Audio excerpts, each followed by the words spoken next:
이번 7화의 결말 도대체 무슨 일이죠? 너무 어이없이 끝나서 에필로그고 예고편이고 뭐고 하나도 들어오지 않았던 결말이었습니다. 시작은 좋았어요. 고은이의 과거로 시작해서 고은이 언니의 피해 사실을 보여주고 고은이가 왜 해커가 될 수밖에 없었는지, 고은이는 어떤 슬픔을 가지고 있는지, 그녀 손가락의 반창고는 무엇인지, 드라마의 초입 지난 6화 엔딩을 이유로 많은 시청자분들이 궁금해하셨던 안고은이라는 인물의 스토리를 풀었던 부분은 드라마에 대한 집중도를 높이기 좋은 시작이었다고 생각합니다. 안정은의 이야기를 들으며 그녀의 일이 단지 드라마 속 일들이 아니라 여전히 일어나고 있는 우리 현실의 일이라는 점에서 너무 씁쓸했고, 유데이터와 자칭 감독이라 부르는 쓰레기들의 악행을 보며 분노를 느끼기도 했습니다. 여기까진 정말 좋았어요. 이 드라마가 그래왔듯 피해자의 피해 사실을 보여주고 악인들의 악행을 묘사하여 시청자의 분노를 턱끝까지 끌어올린 것, 여기까진 잘했습니다. 그런데 그 다음이 문제였다고 생각합니다. 안 그래도 지난 5화부터 해결되는 것 하나 없이 고구마만 먹었는데 6화가 그렇게 끝났으니 오늘은 좀 시원한 사이다가 등장하는 줄 알았는데 우리의 바람과 달리 이번 7화도 고구마만 먹이는 회차였습니다. 정확히는 김이 다 빠진 사이다를 마시는 느낌이었어요. 분명 이번 회차에 사이다가 나오긴 했습니다. 중국집 배달원으로 위장해 피팅 모델로 지원했다가 낭패를 볼 뻔한 여성을 구해준 이야기가 있었죠. 근데 이 장면 다시 돌려보니 3분도 되지 않더라고요. 심지어 그 내용은 그냥 흔해 빠진 격투신이 다였습니다. 분명 19금이 걸린 드라마인데, 그리고 이번 회차에 등장하는 유일한 사이다 장면인데 안정을 죽게 한 쓰레기 감독의 중요 부위 한 번 때리고 끝났어요. 솔직히 시청자의 시원함이 목적이 아니라 김도기의 멋진 모습을 보여주기 위한 목적의 장면 같았습니다. 앞서 리뷰에서도 계속 말씀드렸듯 드라마 모험택시,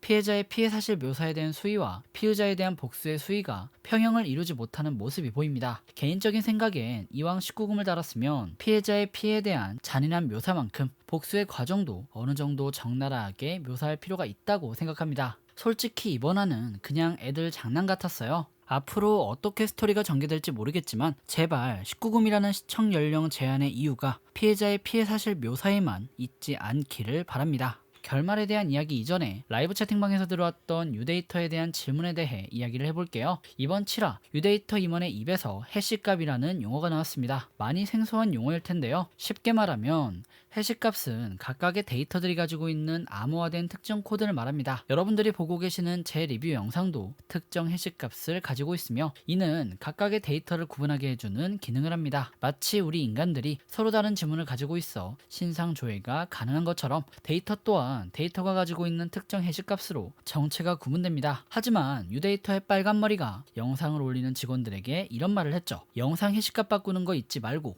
해시값을 수정하면 어떤 일이 일어날까요? 안정은의 영상을 예로 들어봅시다. 몰카의 유출로 안정은의 경찰에 신고하면 사이버수사들을 비롯한 디지털 장의사 등은 인터넷상에 퍼진 몰카 영상 삭제를 위해 몰카 영상의 해시값을 활용하여 영상들의 위치를 추적합니다. 영상이 다양한 사이트에 퍼져 있다고 하더라도 해당 몰카 영상은 모두 같은 해시값을 가지니 영상의 해시값으로 검색해 위치만 밝혀내고 영상을 모두 삭제하면 몰카 영상은 더 이상 인터넷상에 돌아다니지 않게 됩니다. 하지만 드라마와 같이 영상을 업로드하는 과정에서 임의로 해시값을 수정하면 몰카 영상의 행방을 쉽게 파악할 수 없습니다. 어디에 얼마나 퍼져 있는지 모르니 쉽게 지우지 못하죠. 대부분의 불법 음란물 유포가 이와 같은 방식으로 이루어지는 것으로 알고 있으며 드라마가 다루는 실제 사건의 주인공도 해시값의 필터링을 제대로 하지 않아 음란물 유포에 방조했던 걸로 알고 있습니다. 드라마가 현실 반영은 참 잘하는 것 같아요. 8화 예고편을 보니 데이터 센터라는 개념도 나옵니다. 제가 알기론 일반적으로 P2P 및 웹하드 업체는 데이터 센터라는 메인 서버에 모든 파일을 저장하고 그 산하에 문어발식으로 여러 임시 서버를 만들어 파일을 업로드하는 방식을 취하는 걸로 압니다. 서버에 문제가 생겨 파일이 삭제되거나 어떠한 이유로 서버에 영상을 내려도 마치 네이버 클라우드에서 다운로드를 하듯 메인 서버에서 영상을 다시 받아오면 언제든 마음대로 불법 영상 유포가 가능한 걸로 압니다. 쉽게 말해 데이터 센터라는 숙주를 없애 원본 데이터를 삭제하지 않는 한 지속적인 확산을 막을 수 없는 계속 증가하는